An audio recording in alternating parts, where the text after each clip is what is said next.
prova. Acredito e espero que a nossa transmissão se normalize, mas eu já conversei, a transmissão está sendo gravada, fica aqui o recado também para todo mundo que está nos assistindo, que, eventualmente, se tiver alguma falha na transmissão, nossa conversa aqui está sendo gravada e depois todo mundo vai ter acesso, vai estar disponível no YouTube também, caso seja necessário a gente subir um outro arquivo, não vai ter problema nenhum. Tá? Então, o professor Auri, peço para que o senhor continue de onde parou, mais uma vez, peço desculpas pelo problema, mas eu acredito que esse horário é muito complicado da internet, eu espero que não aconteça de novo, espero que o pessoal consiga acompanhar. E, pois não, professor. Não, vou até abreviar pela questão do tempo, mas eu estava falando exatamente desse ponto, da diferente concepção morfológica da cadeia de custódia conforme o tipo de prova que você tem. O que a gente busca com a cadeia de custódia e uma disciplina legal, que é um ponto fundamental? É exatamente assegurar a credibilidade, evitar o decisionismo, ter uma decisão racional, calcada numa prova que é confiável. E aqui, a Jana falou um ponto muito importante, que eu não quero ser repetitivo, mas eu quero apenas sublinhar, que as pessoas precisam entender que a qualidade de uma investigação reflete na qualidade da prova. E a qualidade da prova está diretamente relacionada com a qualidade da decisão. E tudo isso junto com a qualidade do processo. O que a gente quer é um processo com qualidade. Leia-se, condene o culpado e absolva o inocente. Ou seja, o justo processo passa por essa qualidade do processo. Então, tem que ter uma prova confiável. Agora vamos para o que importa, já indo para o ponto final, para deixar para as perguntas, que é o seguinte: qual é a consequência de nós constatarmos uma quebra nos elos dessa cadeia de custódia? Esse é um ponto bastante problemático. Efetivamente, o legislador não definiu. Eu não sei você, na próxima fala você entra, mas eu vejo hoje no Brasil, digamos que duas posições dialogando, debatendo sobre isso. Uma primeira concepção vê como consequência da quebra uma afetação lá na credibilidade, na confiabilidade, na valoração. Portanto, algo a ser feito pelo juiz da sentença. Então, a prova entra, fica no processo, se constatarmos uma quebra da cadeia de custódia, isso será objeto de valoração pelo juiz da sentença, dando maior ou menor credibilidade. E claro que, no caso da quebra, menor credibilidade e confiabilidade. É uma concepção. Eu, particularmente, me filiei a uma outra linha, que eu acho que é a mesma. Eu acho que é a linha do professor Geraldo, inclusive, participei de uma banca na USP, foi agora recente, onde debatemos isso, ele afirmou na mesma linha que eu estava explicando. Ou seja, de que, para mim, a quebra da cadeia afeta diretamente as regras do devido processo. Por quê? Porque cadeia de custódia é forma.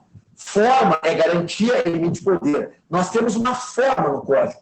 Quebrar essa forma me conduz ao campo da ilicitude probatória. Para mim, nós vamos entrar direto lá no artigo 157, quando define o quê? São inadmissíveis, então não deveria nem entrar, mas se entrar, tem que ser desentranhada, as provas ilícitas, assim entendidas, aquelas obtidas com violação a normas constitucionais ou legais. A quebra da cadeia é violação de uma norma legal, 158A a F. Portanto, produz a ilicitude. Logo, para mim, o caminho é proibição de valoração probatória e desentranhamento. Bom, outra coisa que eu considero como argumento, eu acho que a gente tem que voltar àqueles 4 momentos tradicionais da prova: postulação, admissão, produção e valoração. Portanto, para mim, a quebra da cadeia e a própria análise da cadeia se vincula ao momento da admissão. Então, seria o filtro de admissibilidade. Então, ela não deveria nem entrar. E se entrar, tem que sair. E eu não deixaria para o último momento de valoração. Por quê? Porque não supera o segundo momento, que é a admissão. Então, é um tema bem interessante para debate. E, por último, eu acho muito importante a gente trabalhar com o princípio da objetividade, no sentido de que, havendo a quebra da cadeia de custódia, não está em discussão se a quebra se deu por intenção do agente do Estado ou por falta de cuidado. Não está em discussão. Eu, como advogado, ao longo dessa vida, já enfrentei muitas vezes isso, de eu demonstrar uma quebra de cadeia de custódia, principalmente de interceptação telefônica, e o tribunal me dizer, o desembargador, o ministro, mas, doutor Auri, O senhor está afirmando, então, que houve destruição. Mas qual seria a intenção? Por que a polícia destruiria essa prova? Não está em discussão o porquê. Apenas a constatação de que houve a quebra. Se houve a quebra, não me interessa o motivo. A quebra afeta a confiabilidade. Então, esse princípio da desconfiança, no sentido de que o Estado precisa acreditar a sua prática através da legalidade e da preservação da cadeia de custódia, é o ônus do Estado. Só uma última passagem rápida. Também, da vida profissional e acadêmica, sempre vem aquela questão. Mas e se a quebra se deu numa questão de mínima gravidade, num aspecto, aspas, burocrático, de nenhuma consequência? Bom, eu não desconsidero a possibilidade de 2 pontos. Primeiro, o que foi feito, a Ponte Miranda, também atrás de mim, o ponto dizia, o que foi feito, o defeito tem que ser feito. Defeito não é falta, o que falta não foi feito. O que foi feito, mas tem defeito, tem que ser refeito, sem o defeito. O que não foi feito não existe, e depois não pode ter defeito, tem que ser feito. O que o povo está dizendo? Que é uma regra geral de nulidades também. Foi feito com defeito? Pergunta. Você pode refazer sem defeito? Posso. Então, refaça sem defeito. Não dá para refazer sem defeito. Não tem como votar. Então, velho, tem defeito, aí nós vamos para a nulidade. Agora, se é uma mera irregularidade que não afete em absolutamente nada a essência da prova, a confiabilidade e a credibilidade, eu até admito uma discussão na dimensão da mera irregularidade, que não vai proibir a entrada e nem a valoração. Não descarto isso. Para não dizer que eu sou radical, que eu trabalho no binário de vale, não vale, eu abro a discussão para alguma violação periférica sobre o ponto não nuclear da conservação. Mas, como regra, para mim, a prova é ilícita. Então, assim, ó, falei nem 10 minutinhos, mas para a gente poder debater. Era isso. Muito obrigado, professores. Estou ligando minha câmera.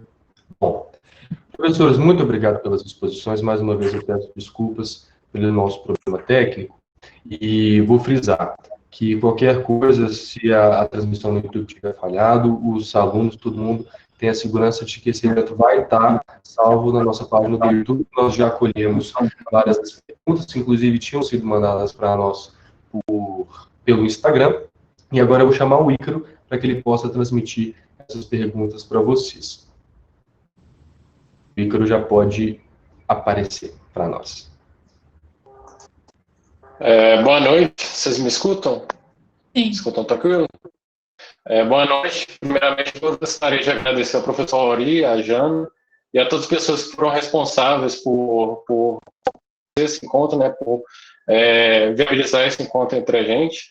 Eu selecionei algumas perguntas, inclusive até um questionamento meu, tem alguns questionamentos, mas o primeiro seria que a cadeia de custódia da prova foi introduzida em de crime, só que já percebi que a portaria 82 do Senat disciplinava essa matéria. Isso representa o quê? Que ela poderia ser aplicada anteriormente à própria lei anticrime, possível uma aplicação retroativa, ou se ela ficaria restrita a todas as situações que ocorreram após? Auria. Não, bem rápido para todo mundo poder falar. Cortou bem no ponto de pergunta, mas pelo que eu entendi, que eu não peguei, é uma cortadinha. Mas assim, ó, a cadeia de custódia, obviamente, enquanto uma lei processual penal, a regra geral é que ela entra agora e vai disciplinar a produção da prova, a relação à prova daqui para frente. Mas não vejo nenhum inconveniente, até porque no passado já se fez muita discussão sobre isso, mostrando exatamente a quebra da legalidade. Tudo bem, você pode até não entrar, talvez, no nível de exigência que nós temos hoje em relação a fato passado. Tudo bem. Você pode até não dizer que é uma prova ilícita, porque você diria que a regra da prova, que é uma regra processual, estaria retroagindo. Ok, mas isso pode perfeitamente levar a discussão para outra perspectiva, de valoração, de credibilidade, de confiabilidade. Quer dizer, o juiz sim pode e deve enfrentar essa falha, esse aspecto formal, que no passado não tinha um rigor, não tinha uma previsão legal, e, portanto, eu não posso afirmar categoricamente que era uma prova ilícita. Mas eu posso sim dizer, juiz, isso afeta a credibilidade. Eu não sei, o que você acha, Jana? Eu concordo, eu acho que a partir de fatos anteriores à lei anticrime, a gente pode usar justamente os critérios que são trazidos pela lei anticrime como critérios de valoração, porque o juiz vai ter que conhecer isso, não vai ser desentranhado.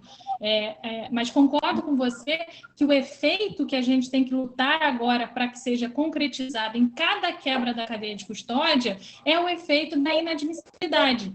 Até porque, se assim nós não fizermos, o nosso sistema jurídico vai estar incentivando que essas irregularidades sejam reproduzidas. É o que os norte-americanos chamam de deterrence effect, que a gente não vai ter, que é justamente um efeito para deter as irregularidades. Se a gente supõe, ou se trabalhamos com base na aceitação da irregularidade, é irregularidade que nós vamos ter.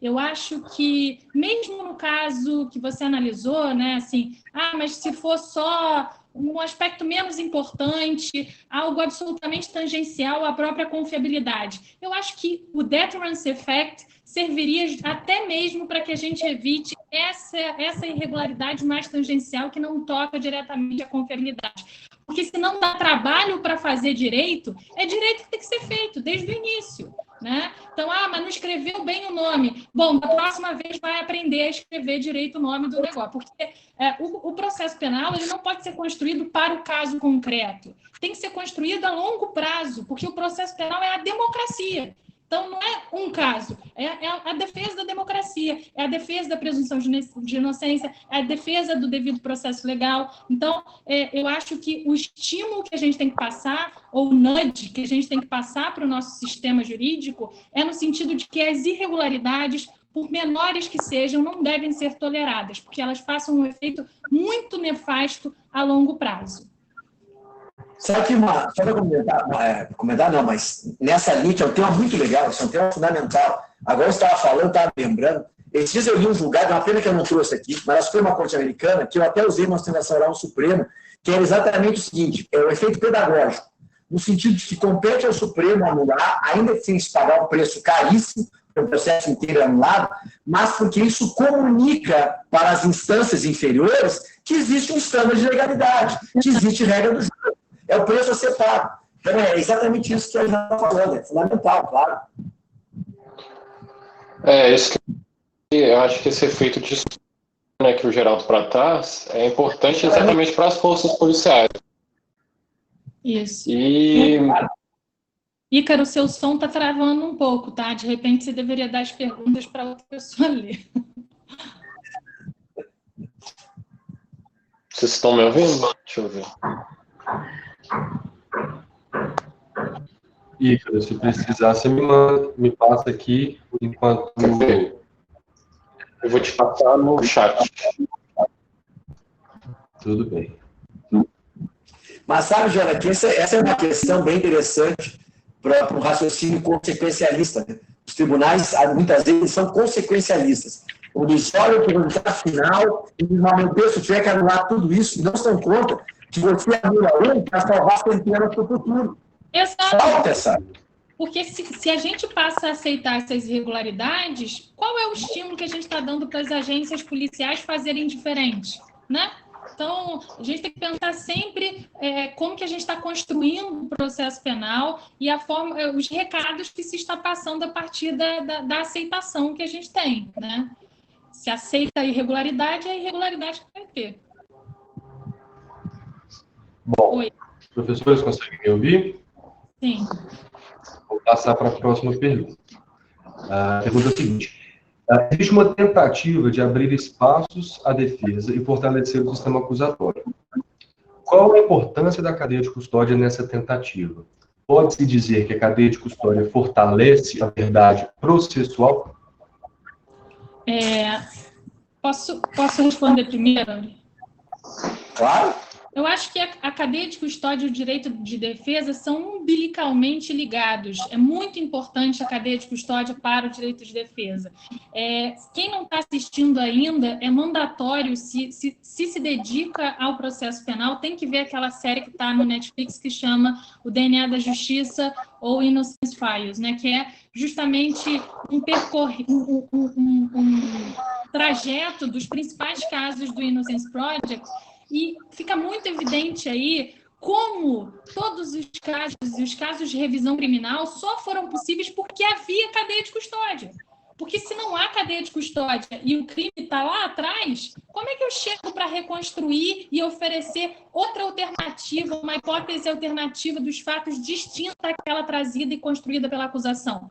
Eu preciso de cadeia de custódia. Agora, é muito importante juntar a cadeia de custódia com uma outra coisa que nos Estados Unidos não é tão fácil, como aqui também não é tão fácil, que é uma coisa é cadeia de custódia e outra coisa é acesso à cadeia de custódia da prova, né? E é justamente esse acesso à cadeia de custódia que o direito de defesa precisa contemplar ou precisa conseguir ver reverberado, porque a cadeia de custódia ela deve ser garantida a todos os elementos probatórios, a todos os vestígios, e não apenas aos vestígios que podem servir ou que serviram para a acusação. A defesa também tem direito que seus vestígios, ou que vestígios que possam ser utilizados por ela, sejam guardados. E aí eu recomendo a vocês também, acho que o terceiro capítulo, episódio de Improvável do meu podcast, em que eu falo sobre a perda de uma chance probatória. Isso é, quando se perde algo, quando o Estado dá fim a um elemento que poderia ter servido para a prova da inocência, por exemplo, né?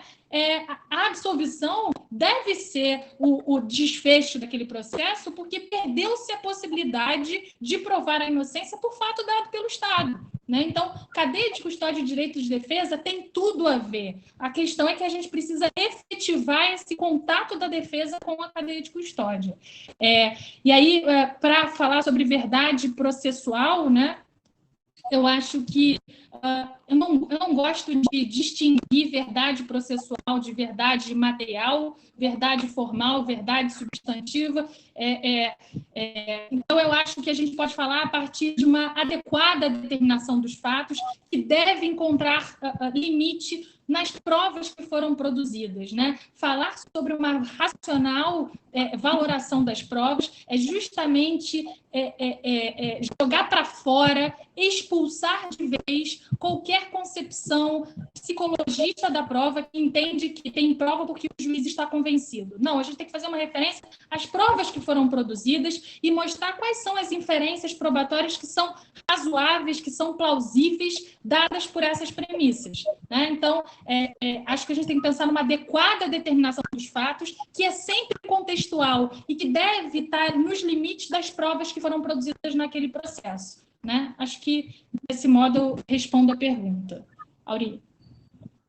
Não é isso, não tenho nada mais para falar. Eu acho que isso aí já foi tudo respondido e é um grande problema para a defesa. Talvez eu só pensaria também na inclusão do contraditório, porque o contraditório fato-salari, ele comporta dois momentos. Um primeiro momento é o conhecimento, o segundo é a participação igualitária.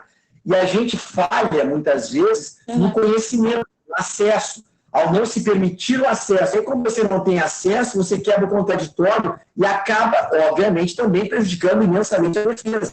Então, eu acho até que a gente agora, o próximo passo, além de efetivar o que nós temos no código, que não vai ser fácil, saibam que não vai ser fácil, é partir para isso. Bom, eu quero ter acesso, eu quero que não me escondam prova, que não me escondam documento.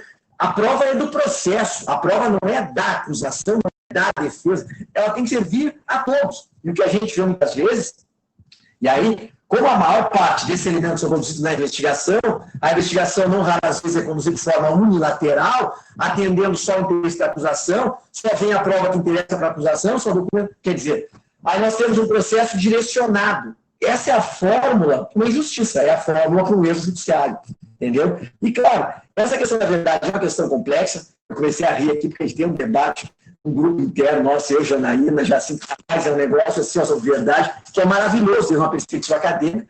Mas o que nós todos reconhecemos?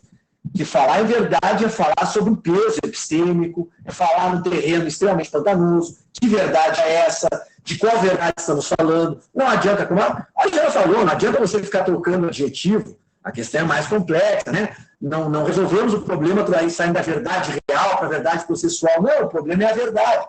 É complicado, até porque o processo reduz complexidade, as regras do jogo são contra-epistêmicas. Então, o que a gente quer é isso, é um assentamento do caso, é trazer uma prova que seja legalmente produzida, que permita uma decisão racional, controlável, e aí vem a importância de se controlar essa decisão. Então, ela tem que estar cravada numa prova, uma base racionalista do próprio raciocínio decisório, que possa levar para o tribunal, e o tribunal não seria ou não, a partir daquilo ali, um acerto ou não, certo? Então, enfim, só para encerrar, prova está diretamente relacionado com decisão. Então, a gente tem que pensar isso aqui como ligado umbilicalmente. Prova ruim, decisão ruim, prova ilegal, afeta a tua decisão. Então, tem que dialogar prova e construção da decisão. Só para complementar o Aurini, isso que ele falou agora, justamente nessa mesma linha, o Ferraioli usa um termo que eu acho que é muito feliz. A prova é a ancoragem epistêmica da decisão judicial. Quer dizer, a decisão ela precisa estar ancorada na prova. Do ponto de vista da motivação da decisão, no que se refere à questão de fato, precisa ter prova que fundamente justamente aquela decisão. Então, é a ancoragem. Eu acho que essa figura de linguagem da âncora é muito feliz, porque mostra os limites cognitivos que a decisão judicial precisa respeitar. Não, e essa ancoragem é isso, e é uma ancoragem complexa, porque é uma ancoragem na legalidade e uma ancoragem na racionalidade. E aí o Ferraioli, vamos falar que o Ferraioli é maravilhoso, em certas passagens, quando ele diz que nós temos que maximizar o saber, o conhecimento, a racionalidade judicial, maximizar isso e minimizar o poder pelo poder mesmo, que é o decisionismo, que é o...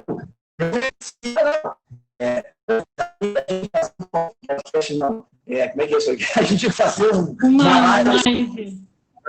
Isso é um tema muito legal. Isso é um tema muito importante. Ótimo. Professores, passar para uma próxima pergunta. E essa pergunta, tem duas perguntas aqui que eu acho interessantes. Eu vou fazer elas duas ao mesmo tempo, não porque elas têm uma coisa a ver com a outra, mas porque eu acho que já conseguem travar um debate próprio. A primeira é: verificando a quebra de cadeia de custódia, mas sendo favorável à defesa, a prova pode ser admitida? E outra coisa, a outra pergunta é a respeito, eu vou fazer ela mais genérica, mas a respeito da aplicação desse instituto, considerando a existência de uma certa regulamentação pela portaria 82 do Senasp. Como é que ficam os fatos pretéritos antes da entrada em vigência da lei, se essa portaria tem se ela tem alguma validade, qual que é a relevância dessa discussão? Essa já foi. Desculpa, porque eu estava aqui tentando, então, resolver o problema do áudio. Mas, então, ficamos com aquela da prova que teoricamente pode ser favorável à defesa. Como é que ela fica? Eu tendo a não admitir provas cuja fiabilidade não seja garantida, tá? Por que também isso? Porque uma coisa é elemento informativo, outra coisa é a prova propriamente dita, né? Quem disse que depois isso vai ser favorável ao réu? Essa é uma primeira pergunta que eu gostaria de fazer, né? Eu acho que é um questionamento que se deve fazer, melhor dizendo, já que a gente vai continuar a pergunta ou o debate a partir de aqui a gente vai finalizar. Então, eu acho que um questionamento importante é: quem disse que isso vai ser mesmo favorável ao réu? Outra coisa é que eu acho que a defesa da nossa democracia, né, e o processo penal é um bom termômetro da democracia que cada sistema jurídico tem, é a defesa de decisões que sejam racionais, decisões que possam, que são construídas com base em provas racionais. Acho que é um tergiversar muito perigoso, muito arriscado, deixar que provas cuja fiabilidade não se garante possa entrar porque elas são supostamente benéficas ao réu. Tá? Então, eu tendo a inadmitir as provas cuja confiabilidade esteja em risco, mesmo que potencialmente seja favorável ao réu. Mas eu estou falando sobre isso de uma forma muito abstrata, né? E pode ser que, não sei, a vida me ofereça exemplos que me façam racionalizar e criar determinadas distinções para salvar uma racionalidade nisso, né? De momento, falando aqui a partir desses dados, eu tendo a rechaçar, inclusive, a prova que possa ser potencialmente positiva ao réu. Auri. Esse tema é um tema bem complexo. Eu vou começar da seguinte maneira. Primeiro, vou pensar numa regra geral, digamos, não como regra geral, desculpa, como a normalidade ou o que mais ocorre. Se você pensar que a quebra da cadeia de custódia, na imensa maioria dos casos, não é a totalidade, mas ela se dirige ao Estado na prática de atos de investigação, que é quem, na imensa maioria, produz a prova, porque tem a carga probatória de provar que foi você. Então, se o Estado, ao produzir uma prova, gera ou conduz a uma quebra dessa cadeia de custódia, não é que você tira essa prova, ela automaticamente a quebra beneficia a defesa. Por quê? Porque o Estado não se liberou da sua carga. Então, como uma regra bastante geral, a quebra já por si só beneficia a defesa na medida em que retira uma prova que é encargo da acusação, e aí nós temos que entender que no processo penal não há distribuição de carga probatória, porque não é processo civil, senão há atribuição integral ao acusador. Se o acusador não se desincumbe do seu encargo probatório, vai na presunção de inocência. Se houve a quebra da cadeia, houve a quebra da cadeia de que prova? Da prova do Estado. Então ela sai e o Estado não se desincumbe do seu encargo. Vai dizer o Gold. Agora, numa situação, e se a quebra se produz numa prova produzida pela defesa, que é importante? Aqui, eu acho que nós temos que trabalhar, como eu falei antes, na dimensão da prova ilícita. E aí, se nós pensarmos que a quebra é uma ilicitude probatória, nós vamos ver que no processo penal se construiu uma ampla discussão sobre, basicamente, eram 4 teorias que acabou virando em 3. 3 teorias sobre a admissibilidade ou não da prova ilícita. A primeira vai dizer, a prova ilícita é inadmissível, artigo 550 e alguma coisa da Constituição, me esqueci o número, que vai dizer, são inadmissíveis no processo as provas obtidas por meios ilícitos. Não interessa da acusação ou da defesa. É inadmissível. Fora. Essa é a inadmissibilidade absoluta. Out. Mas temos outras 2 variáveis. Primeiro vai ser a admissibilidade da prova ilícita em nome da proporcionalidade. Essa é perigosíssima, porque a gente conduz a admitir uma prova ilícita a favor da acusação. Proporcionalidade é um conceito vago, impreciso, manipulável.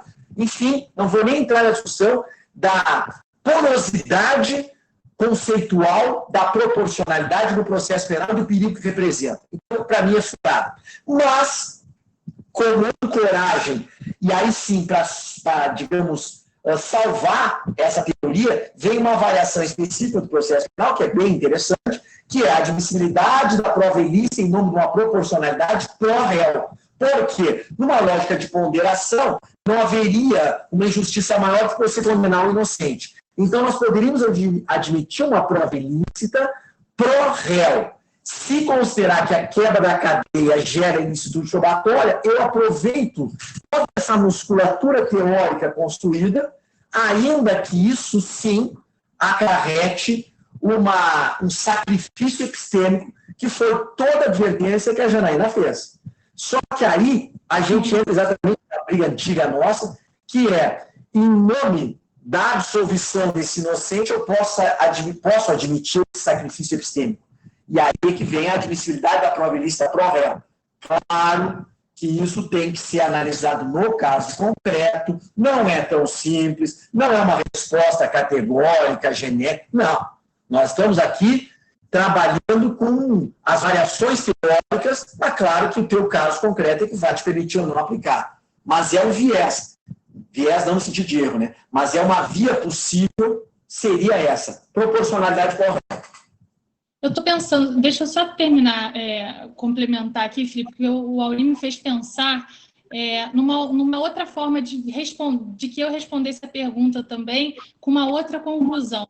Porque tem uma coisa, se a quebra da cadeia de custódia pode ser, né, no caso ali trazido, ter o efeito justamente de excluir a prova, mesmo que ela seja favorável ao réu, já fazendo o advogado do diabo para mim mesma, né? E se a consequência disso é sempre tirar, ou seja, um outro sem quebra vai tirar, justamente pelo deterrence effect do que eu falei antes, ou seja, um recado para as agências policiais, né? É importante que se aceite essa prova cuja cadeia foi quebrada.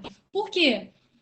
Porque nesse caso, se a gente passa a inadmitir a prova que é boa para o réu só porque quebrou, o efeito que a gente produz aos policiais é justamente o seguinte: quebra, eu vou quebrar mesmo então agora que eu vou quebrar mesmo, porque eu não quero que esse negócio entre, né? Então,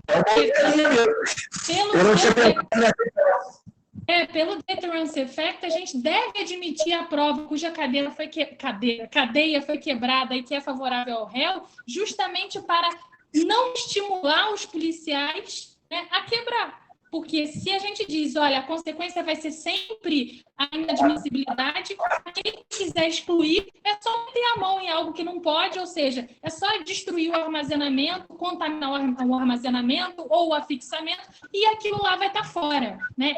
Automaticamente fora. Então, pelo deterrence effect, eu me respondo diferente e digo que a gente deve admitir a prova cuja cadeia de custódia tenha sido quebrada, sendo aproveitável ao réu. Não porque eu acho que epistemicamente essa prova vai ser confiável, mas pelo efeito que se deve passar para as agências policiais, no sentido de que elas têm que respeitar a cadeia de custódia da prova penal. Tá? Então, o argumento para defesa, para admissão é distinto. Não é porque eu confio, mas é porque eu acho que o efeito para os policiais tem que ser: respeitem a cadeia de custódia, preservem a cadeia de custódia, porque a sua quebra não resultará na automática inadmissibilidade. Aí vai ter um momento em que o juiz vai precisar valorar se a inadmissibilidade permanece ou não. Isso aí já é uma outra história.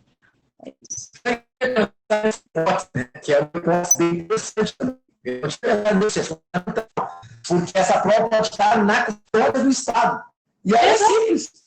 É só quebrar. Não. Claro, perfeito. Só peço desculpa que eu tenho um compromisso às 8, são 8h10, 8h07. Como é que nós estamos aí para terminar? Não, professor, já vamos caminhar para o final, então. Eu acho que as discussões foram excelentes, agradeço muito a disponibilidade, peço desculpas com a transmissão, mas para o pessoal que estiver acompanhando a gente, tem que ficar tranquilos que toda a discussão, todo o debate vai ficar salvo lá no nosso YouTube. Vou passar a palavra para a Amanda, para ela encerrar muito rapidinho, e aí a gente já encerra a nossa transmissão. Professores, muito obrigada. Discussão valiosa, questões essenciais trazidas, né, sobre a cadeia de custódia e a importância da preservação da prova, que é um assunto necessário que deve ser discutido diante dos prejuízos que a quebra dela traz. Mais uma vez, obrigada a presença de todos vocês. Professora Danaíne Lauri, estamos assim, extremamente gratos pela participação e contribuição de vocês. Obrigada a todos que assistiram. Nós vimos aqui presentes na live alunos da UFMG, Dom Helder, UFBA, IBMEC, Mackenzie, Factus Uberaba, PUC Campinas, PUC Minas, USJT de São Paulo, Universidade Federal do Rio Grande do Sul, UEL, que, se não me engano, é a Universidade Estadual de Londrina, Faculdade Baiana de Direito, UESB, de Vitória da Conquista, UFRRJ, Nova Iguaçu. Obrigada pela presença de vocês e esperamos todos na competição. Por fim, muito obrigada a todos da equipe que tornaram esse evento possível e nós nos vemos no próximo Pauta da Vez. Maravilha. Obrigado a vocês, um abraço a todos, beijos. Eu vou para a rua, já vou botar minha máscara, faço a mesma coisa. Cuidem-se. Tchau, tchau, tchau. Tchau, obrigada, gente. Foi ótimo. Muito obrigado, professores. Boa noite a todos, pessoal. Boa noite, obrigada. Eu saio aqui, gente.